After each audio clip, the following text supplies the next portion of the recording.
આ તમે જોઈ શકો છો કે અહીંયા આગળ રહેવાની પણ ખૂબ જ સુંદર વ્યવસ્થા છે. દૂર દૂરથી આવતા પ્રવાસીઓ માટે ખૂબ જ ઓછા ભાવમાં સુંદર રૂમો મળી રહે છે અહીંયા રહેવા માટે. અને આ તમે રહેવાની જે જગ્યા છે તેની સામેની સાઈડ પણ જોઈ શકો છો કે કેટલી હરિયાળી, અવનવા વૃક્ષો અને લીલુંછમ ચારે તરફ તમને દેખાય છે. આ છે પ્રવાસીઓને રહેવા માટેની વ્યવસ્થા.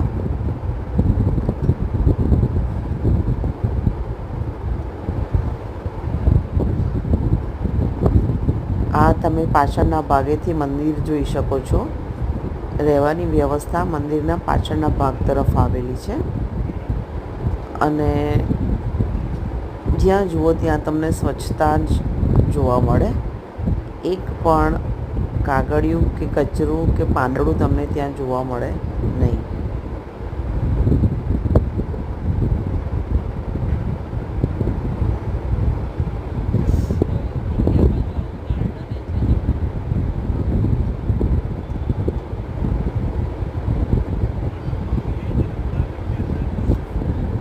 નાનું એક તળાવ જેવું પણ ત્યાં સુંદર આવેલું છે.